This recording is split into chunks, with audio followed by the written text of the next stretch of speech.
What would you do if your home could not stop the cold? What if every breath you took felt like swallowing ice?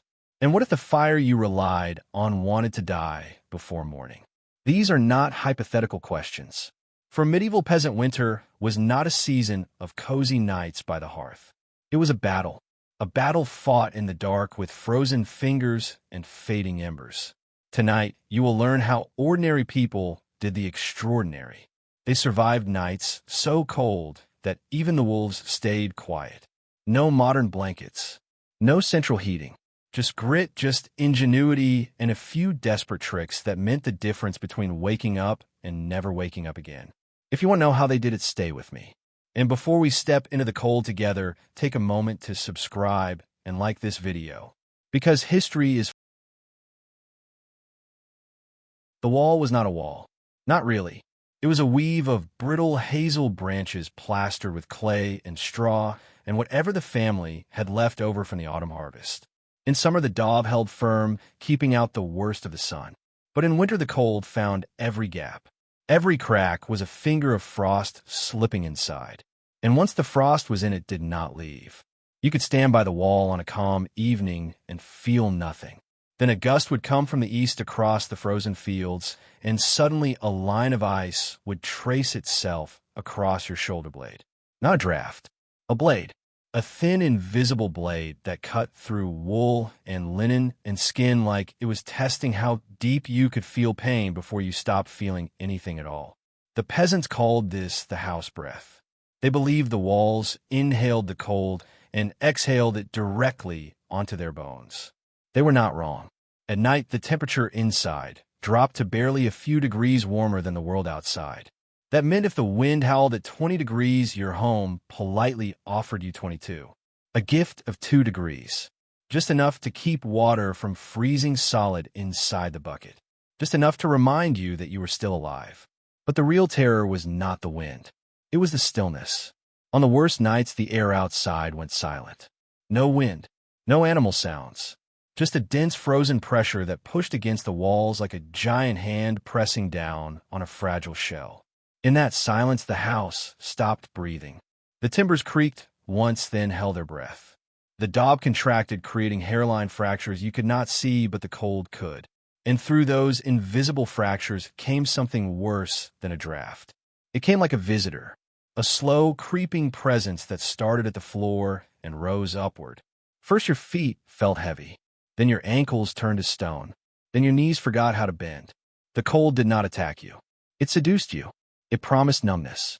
It promised rest. It whispered that if you just stopped moving, everything would be easier. That was the lie that killed more peasants than any sword or plague ever did. Because once you believed the stillness, you stopped tending the fire. You stopped checking the children. You stopped breathing through your nose to warm the air before it hit your lungs. You just sat there, watching the frost bloom on the inside of your own walls like white flowers growing from the dark.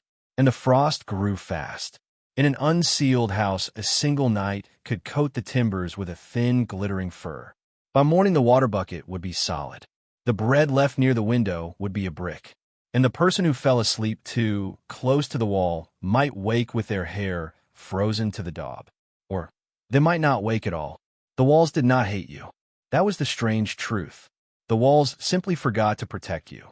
They were made of earth and stick, and the desperate hope of people who had no stone, no brick, no glass, and no way to stop the winter except to huddle closer and wait. And that waiting was its own kind of terror, because every crack in those walls was a promise that the cold would return tomorrow night and the night after and the night after that. You could stuff moss into the gaps. You could smear new dung over the daub. You could hang an old cloak over the worst of the wind. But you never sealed every hole. There was always one more crack, always one more whisper of ice finding its way inside. So you learned to listen. You learned to hear the house breathing. A sharp intake meant the wind was shifting. A low moan meant a new crack had opened near the roof. A sudden silence meant the cold had stopped negotiating. And when the house stopped breathing, you started praying. Because that meant the walls had given up. And if the walls gave up, you had only your wool, your fire, and the warmth of the person sleeping next to you. That was the final insulation. Skin against skin. breath against breath, a shared stubborn refusal to let the stillness win. But even that had its limits. Even the closest huddle could not fight a house that had become a sieve. So before the fire died, and before the children stopped shivering, the family worked together. The oldest knew where the cracks would appear first. The youngest could squeeze into the tight corners to stuff more moss. And the mother or father would walk the walls every evening, running bare fingers along the daub, searching for the whisper of cold air that meant another breach had opened while they slept the night before. It was not a war you won. It was a war you survived until spring. And survival began with knowing that your own home was not your shelter. It was your enemy, a fragile enemy made of mud and hope that could turn against you the moment you stopped watching. So you watched. You listened. You felt the walls breathe. You thought the walls were the enemy, but the walls were only the beginning. The real enemy was beneath you. It waited under your feet every night, pressing up through the packed earth like a memory of winter that refused to stay buried. The floor was not a floor. Not really. It was dirt. Just dirt. The same dirt that the family walked on, worked on, bled on for generations. And dirt does not forgive.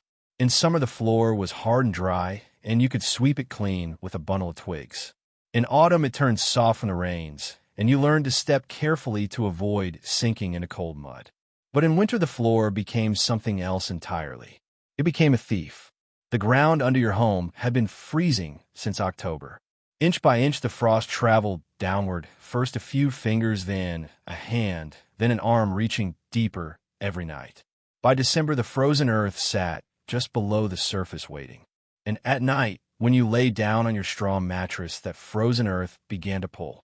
Not quickly, slowly, the way a tired parent pulls a blanket over a sleeping child. Gently at first, then with more weight, then with a grip that felt almost like affection. But the cold was not affectionate. It was patient. Here is what the history books do not tell you. Cold moves up, not down. Heat rises, everyone knows that. But cold sinks into the lowest place it can find, and then it waits to be invited higher. Your body is warm. The floor is cold. And nature hates imbalance. So the cold climbs. Through the straw, through the sack of hay, through the thin wool blanket your grandmother wove before she died. It climbs into your back first because your back is closest, then into your hips, then into your chest. And by the time you feel it in your heart, you're already losing. The peasants did not have science to explain this, but they knew. They knew because they woke up stiff. Not the good stiffness of honest work. The bad stiffness. The kind that made your joints ache like someone had poured lead into them while you slept. They knew because children who fell asleep on the floor sometimes cried out in the night as if something had bitten them. Nothing had bitten them. The cold had simply found bone. So they fought the floor the only way they could. They layered. Not clothes, layers between them and the dirt. First, a thick carpet of dried rushes collected from the riverbank in autumn and stored in the rafters until the first hard freeze. Then a layer of straw, not fresh straw, but the leftover straw from the threshing floor, already broken and soft and slightly moldy because mold men had started to rot, and rotting straw gave off faint heat. Then if they were lucky, an old sack or a worn-out cloak or anything that could trap a pocket of air. Every layer was a barrier. Every barrier was a negotiation with the cold. Give me this much warmth, and I will give you nothing more. But the cold did not negotiate. It just waited. The cruelest trick of the dirt floor was not the chill itself. It was what the chill did to sleep. Human beings need deep sleep. The kind of sleep where your muscles relax completely and your mind drifts into dreams. But the body refuses to fall deeply asleep when it is fighting the cold. Instead, you hover in a shallow, restless half-sleep, aware of every shift of straw, every creak of the timbers, every breath of the person next to you. You are asleep enough to be trapped, but awake enough to feel everything. That was the medieval nightmare. Lying in the dark, unable to move, unable to fully rest while the ground pulled warmth from your spine hour after hour. Some families tried to cheat the floor by raising their beds off the ground. A simple wooden frame lifted the straw mattress a few inches. Just a few inches. But those inches mattered because air could flow beneath you. And air, even cold air, was a better insulator than frozen dirt. The problem was wood cost money. Wood was for fires, not for beds. Only the wealthiest peasants could spare timber for a bed frame. Everyone else slept on the ground like animals. And they knew it. They felt the shame of it every morning when they woke up stiff and cold and older than they had been the night before. There was another secret. A darker one whispered between old women when the young ones were not listening. They said the floor remembered. Every death that had ever happened in that house soaked into the dirt. Every fever. Every childbirth gone wrong. Every grandparent who closed their eyes one winter night and simply did not open them again. The floor held those memories in its frozen grip. And at night, when the cold climbed into your bones, you were not just fighting the weather. You were lying on top of ghosts. That was the fear no one spoke aloud. That the cold was not just cold. That it had a will. That it wanted you to stop fighting. That the stillness in the air and the weight on your chest and the ache in your hips were all invitations to simply let go. But you did not let go. You could not. Not while the children were warm in the middle of the huddle. Not while the fire still flickered in the hearth. Not while there was one more layer of straw to pile between you and the frozen dirt. So you endured. You shifted in the night, rolling from one side to the other to give the cold a different target. You tucked your knees toward your chest to protect your core. You pulled your arms inside your tunic, and you breathed shallow breaths through your nose, because every deep breath was more warmth lost to the air. And when morning came pale and weak through the smoke, whole, you did not celebrate. You simply rose. Stiff. Sore. Still alive. The floor had tried to take you, and it had failed. But it would try again tonight. It always tried again tonight. And you would fight it again because that was what survival meant. Not victory. Just one more morning with your... You rose from the floor stiff and sore and grateful. But the floor was only half the battle. The other half was dying behind you. The hearth that had glowed when you fell asleep was now a bed of gray ash and blackened charcoal. A few red hearts pulsed deep beneath the surface, barely visible. The fire was not dead, but it was close. And close was not good enough. In the medieval world, a dead fire meant a dead family. That was not drama. That was arithmetic. Without flame, there was no warmth.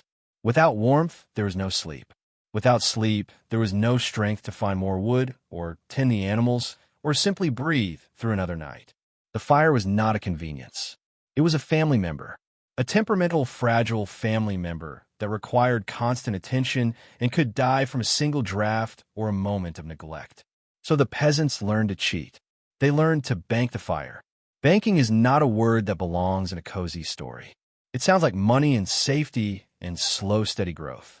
But medieval fire banking was none of those things. It was desperate. It was delicate. And it was the only thing standing between a family and the long dark.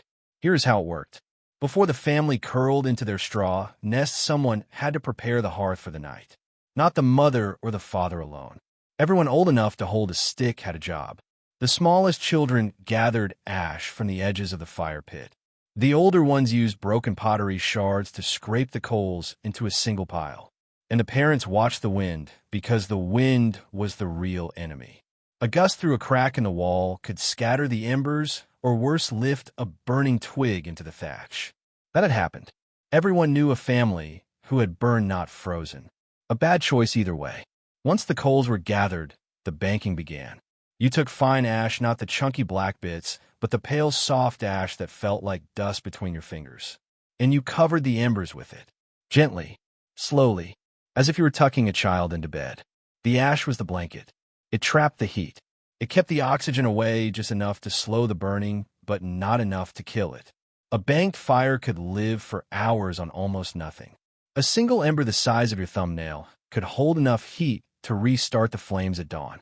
But banking was an art, not a science. Too much ash and the embers suffocated. Too little and the cold air reached them, and they faded to nothing. The ash had to be just deep enough, just loose enough, just dry enough. And every family had their own secret. Some added a handful of charcoal dust. Some wet the ash slightly with urine because dried urine burned slower. Some placed a single flat stone over the mound to hold the heat in. These secrets were passed from grandmother to mother to daughter like spells. And in a way they were spells. Magic against the night. Even with perfect banking, the fire was never safe.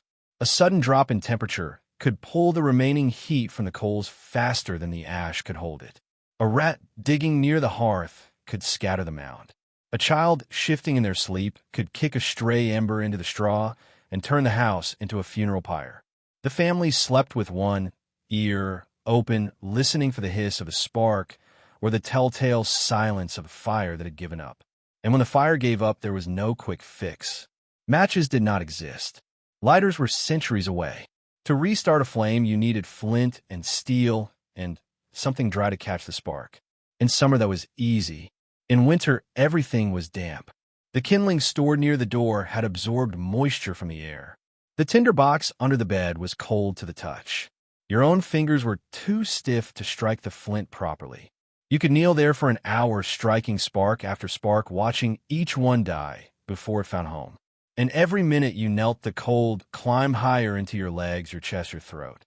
Some families did not try to restart the fire at night. They simply huddled tighter and waited for dawn. Those families sometimes did not make it.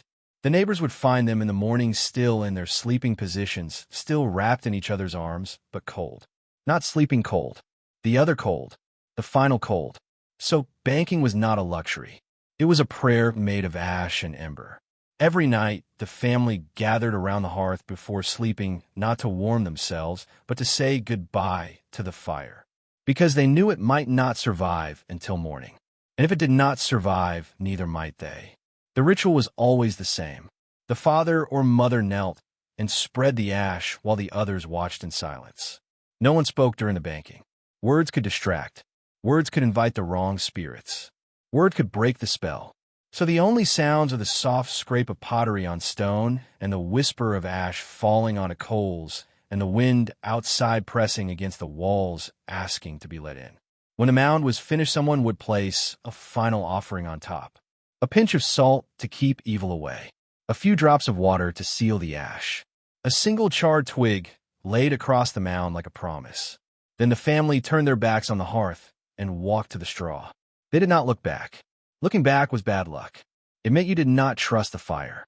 And if you did not trust the fire would not trust you. They lay down in the dark. They pulled the wool over their heads. They listened. The fire made no sound. That was the hardest part. A living fire crackles and pops and hisses. A bank fire is silent. It holds its breath. And in that silence, the family waited. Would there be warmth in the morning? Would there be flame? Or would they wake to nothing but ash and cold and the terrible knowledge that tonight they would have to start from nothing? Sleep came slowly if it came at all. And in their dreams, the fire burned bright. A warning, a memory, a hope. Because the fire was not dead. It was only sleeping. And as long as a single ember glowed beneath the ash, the family was still alive, still fighting. The fire slept beneath its blanket of ash. But the cold did not sleep. It waited. And while it waited, you needed something between your skin and the air. Something that would hold what little heat your body could still make. That something was not wool. Not yet. First came the linen. A thin, scratchy shirt that touched your skin directly. Linen was breathable, which was a curse in winter, because breathable meant the cold could reach you. But linen was also washable, and in a world without soap, that mattered. The rich wore linen next to their skin to keep the wool from itching. The peasants wore linen because they had no choice. Over the linen went the first tunic. Rough wool, not the soft wool you know from sweaters and scarves. Medieval wool was oily and stiff and smelled like the sheep it came from because the lanolin had not been washed out. That oil was the secret. Lanolin repelled water. In a damp house where every breath added moisture to the air, a wool tunic that shed water was worth more than gold. The oil also filled the gaps between the fibers, making the fabric slightly windproof. Not completely, just enough to matter. Then over the first tunic went a second tunic, or a cloak, or whatever else the family owned. Layering was not fashion. Layering was geometry. Every layer trapped a pocket of air between you and the next layer. That air warmed slowly from your body heat, and then stayed warm because the wool held it. The more layers, the more pockets. The more pockets, the warmer you stayed. A peasant wearing 4 thin layers could be warmer than a wealthy merchant wearing one thick coat. The merchant had money. The peasant had mathematics. But layering had a cost. Movement.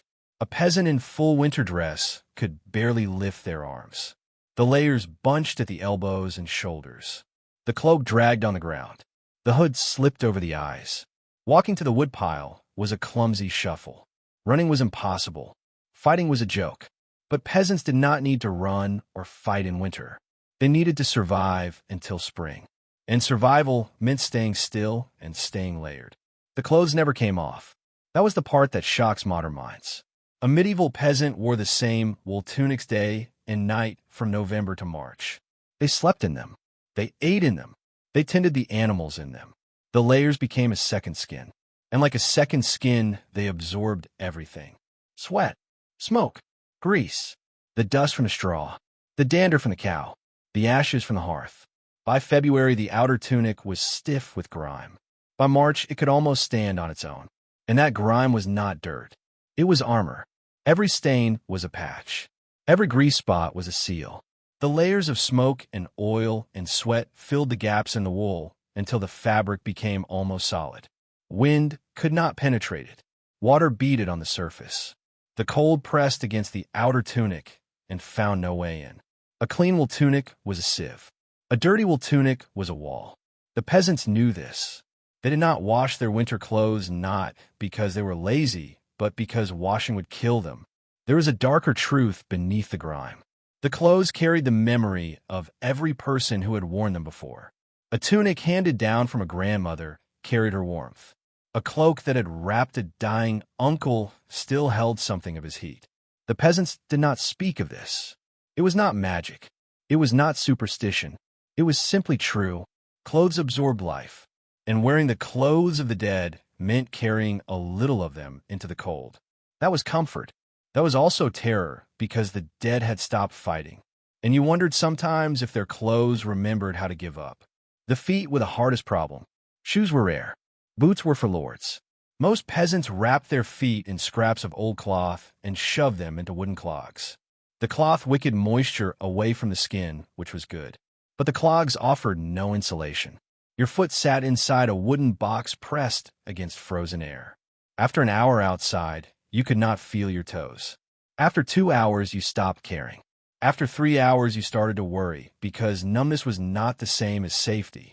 So the peasants stayed inside as much as winter allowed. They sat near the hearth not working, just existing. The layers kept them alive, but not comfortable. They were never comfortable. Comfort was a luxury that required excess heat and excess cloth and excess food. The peasant had none of those things. What they had was enough. Enough wool to survive one more night. Enough grime to block one more draft. Enough layers to wake up, still breathing. The children wore the same layers as the adults, just smaller. A child in winter looked like a miniature version of their parents, wrapped in the same stained tunics, the same greasy cloaks, the same rough wool hoods. They moved like tiny old people, stiff and slow and careful. They did not run and play in the snow. There were no snowball fights. No snowmen. Snow was not fun. Snow was death, waiting for you to slip and fall and lie there long enough for the cold to find your throat. The mother would check the children's layers every evening before bed. She would run her hands over their shoulders and backs, feeling for thin spots where the wool had worn away. She would press her palm to their chest to make sure the linen was still dry. She would lift their hoods and touch their ears to see if they were still pink. And if an ear was cold, she would pull the hood lower and tuck it under their chin and whisper something that was not quite a prayer. Then they would lie down, all those layers pressing down on them like a second blanket. The weight of the wool was heavy. That heaviness was safety. You could feel the layers holding you. Not like arms, like armor. Heavy, stiff, unyielding armor that smelled of smoke and sheep and sweat, and the faint, sweet scent of something that might have been hope. And in the dark, with the fire banked and the cold pressing against the walls, the family lay still. Not comfortable, never comfortable. The layers held. The fire slept. The floor pressed up from below. But even with wool and ash and straw, there was still not enough warmth. Not nearly enough. The human body at rest produces about as much heat as a single candle. One candle for an adult man, less for a woman. even less for a child. And one candle cannot warm a room. One candle cannot push back the kind of cold that turns breath to frost before it leaves your lips. So the peasants needed more candles, more heat sources, more bodies. They brought the animals inside. This sounds strange to modern ears. We have barns and sheds and heated garages. We do not share our bedrooms with livestock unless something has gone terribly wrong. But the medieval peasant did not have a barn. The barn was the house. The house was the barn. And in winter the animals were not pests. They were furnaces. A cow weighs half a ton of flesh and bone and blood circulating at 101 degrees. That much heat does not disappear. It radiates. A cow standing against the wall of a one-room house can raise the temperature in that corner by several degrees. Not enough to be warm, but enough to be less cold. Enough to keep the water bucket from freezing solid. Enough to give the sick grandmother a few more hours. The cow did not volunteer for this duty. The cow was tied to a stake driven into the dirt floor. A short rope kept her from wandering into the fire or trampling the children. She could lie down. She could stand. She could chew her cud and stare at the family with large brown eyes that held no judgment. She did not understand why she was inside. She only knew that it was warmer than the yard, and the hay was fresh, and the hands that milk her in the morning were less stiff than they would have been if she had spent the night in the wind. The goats came next. Goats are smaller than cows, but they are also warmer per pound because they shiver. A shivering goat generates heat constantly. That heat rises. And if you sleep above the goats on a raised platform of sticks, you can feel that heat on your face. Not warmth exactly, a suggestion of warmth. A promise that somewhere in this frozen room, there is still something alive enough to tremble. The chickens did not help much. A chicken is a fistful of feathers wrapped around a heartbeat. But chickens roost in the rafters, and their droppings fell onto the floor, and their bodies blocked some of the cold air that seeped through the roof. Every little bit mattered. In a battle against death, there are no small victories. The pigs were the problem. Pigs do not like being inside. Pigs are smart and stubborn, and they know that houses are for humans. A pig brought indoors would squeal and thrash and try to escape. But a pig left outside would freeze. So the peasants made a choice. They brought the pig in, and they tied its leg to a post, and they endured the noise until the pig exhausted itself and lay down in the straw. And then the pig radiated heat. Not as much as a cow, more than a chicken. Enough. The smell was legendary.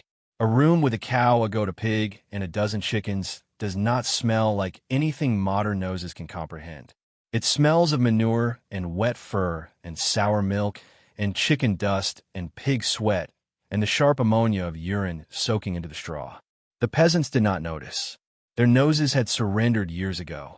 But visitors from other villages would step inside and gag. Then they would step closer to the cow and hold out their frozen hands and gag again. And they would stay because the smell was better than dying. There was intimacy in that room. The kind of intimacy that makes modern people uncomfortable. The family slept against the cow. The children used the goat as a pillow. The pig snored in the corner, dreaming of acorns. Bodies pressed against bodies, not for pleasure, but for survival. Fur against skin. Breath against breath. The boundary between human and animal blurred until it disappeared. In the dark, you could not tell whose warmth you were feeling. Yours or the cow's. Your child's or the goat's. It did not matter. Warmth was warmth. The animals knew the rules. They did not step on the sleeping family. They did not kick the fire. They did not eat the stored grain. They learned to lie still in the dark and wait for morning, just like the humans. A kind of truce had been reached. You let me live inside, and I will give you my heat. Fair trade. But the truce was fragile. A frightened animal could destroy a family in seconds. A cow spooked by a dream could lunge and crush a child. A pig startled by a spark could run wild through the room, scattering embers and knocking over the water bucket. The peasants knew this. They slept lightly, one ear listening to the wind, the other ear listening to the animals. A change in breathing meant trouble. A sudden silence meant death. Some families kept the animals too close. A mother holding her infant too near the cow's flank. A father sleeping with his head against the goat's belly. In the morning they would rise stiff and covered in hay and smelling of the barn. But they would rise. And that was the point. The animals were not pets. They were not family. They were tools. Living tools that breathed and ate and shat and died. And as long as they breathed, they gave heat. And as long as they gave heat, the family had one more weapon against the night. The children learned early which animal was safest to touch. The cow was safest, slow and steady. The goat was riskier. Goats bite. The pig was never safe. The pig did not understand affection. The pig understood food and warmth and nothing else. So the children stayed close to the cow. They pressed their faces into her flank and breathed her smell and felt her heat soak into their cheeks. She did not seem to mind. She chewed her cud and blinked slowly and waited for spring.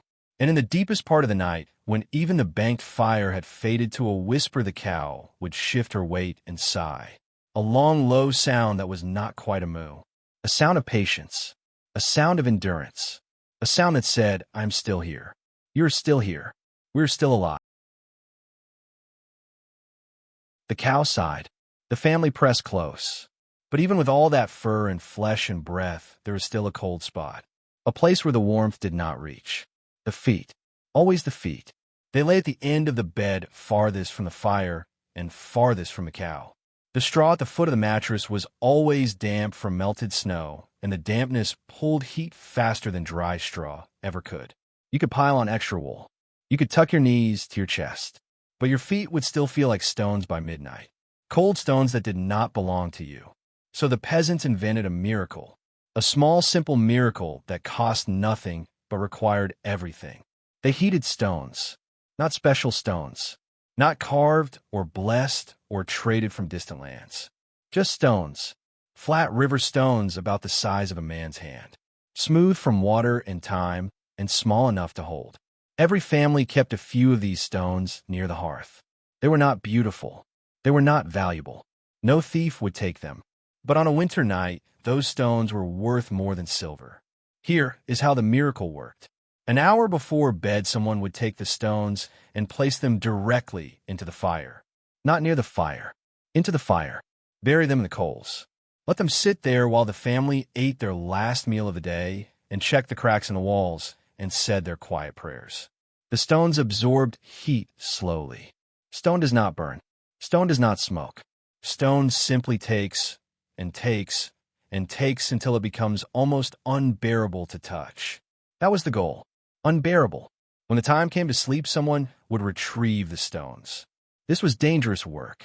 You needed a stick or a pair of tongs or a piece of wet leather to protect your hand. The stones glowed faintly in the dark, not red, but a deeper color, the color of anger, held inside. You could feel the heat from a foot away. You could feel it on your face like a small sun. And you knew that this heat could burn you if you were careless. But you also knew that this heat could save you. The stones were wrapped, not in wool which would scorch, not in linen which would catch, in rags, old worn-out rags that had been soaked in water and then dried until they were just damp enough to resist fire. The damp rags hissed when they touched the hot stone. A soft, angry sound like a snake warning you away. You ignored the sound. You rapped the stone twice, 3 times, until no stone showed through. Then you placed it at the foot of the mattress. And then you waited. The heat from the stone rose slowly. Not a blast like fire. A seep like warm water finding its way through sand. The rag softened. The straw beneath the mattress warmed. The cold that had settled into the foot of the bed began to retreat. First, the straw was merely less frozen. Then it was cool. Then it was warm. Then it was hot enough that you had to move your feet away. That was the moment. That was the miracle. The stone would stay hot for hours. Not the whole night. No stone could hold heat until dawn. But for 2 hours or 3, the foot of the bed would be warm. The children would stretch their legs toward that warmth. The mother would press her frozen toes against the rags. The father would sigh because for the first time since sunset his feet did not ache. And in that small pocket of warmth the family would find something they had almost forgotten. Comfort. But the stone was not kind. The stone was a tool. And tools have rules. If you wrapped the stone too tightly, the heat could not escape and the stone would crack. A cracked stone was useless. It held no heat and it left sharp edges in the bedding. If you wrapped the stone too loosely, the rags would dry out and catch fire. A burning rag at the foot of a straw mattress meant the whole house could be gone in minutes. The peasants knew families who had burned instead of frozen. A bad choice either way. If you placed the stone too close to the children, they would kick it in their sleep and burn their feet. A burn in winter was dangerous. The skin would break and the cold would find the wound, and the wound would not heal until spring. Some peasants limped through the rest of winter because a hot stone had touched them while they dreamed. If you placed the stone too far away, it did nothing. The heat would rise into the cold air and disappear before it reached anyone. Placement was everything. The stone had to be exactly at the foot of the bed, exactly under the straw, exactly where the coldest feet would find it. The children learned to find the stone without looking. In the dark, they would slide their toes down the mattress, searching for that patch of warmth. When they found it, they would press their feet against the rags and stay very still. Moving meant losing the stone. Losing the stone meant returning to the cold. So they lay like statues, one foot touching the stone, the other foot tucked behind, their whole body oriented toward that small source of heat like plants bending toward a weak sun. The stones were never thrown away. A good heating stone could last for generations. The smooth ones from the riverbed were best because they had no cracks for heat to escape. The grandmother would point to a particular stone and say that stone came from the old house. The house before this one. The house where your father was born. And the children would look at that stone and see not a rock, but a relic. A thing that had held heat for their grandparents and their great-grandparents and would hold heat for them. There was a superstition about the stones. The old women said that a stone that had been heated too many times would remember the warmth. Even when it was cold, you could hold it to your chest and feel a faint echo of every fire it had ever known. That was not true, of course. Stone does not remember, but the peasants believed it. And belief is a kind of warmth too. The belief that you are not alone, that the stones have seen worse winters and survived, that the hands that held this stone before you are still with you in some way. Watching, waiting, warm. When morning came, the stones would be cold again, gray and dead at the foot of the mattress. Someone would pick them up and carry them back to the hearth and place them near the embers to wait for the next night. The stones did not complain. They did not rush. They simply waited, patient as death, patient as winter, patient as the family that would need them again in a few hours when the sun went down and the cold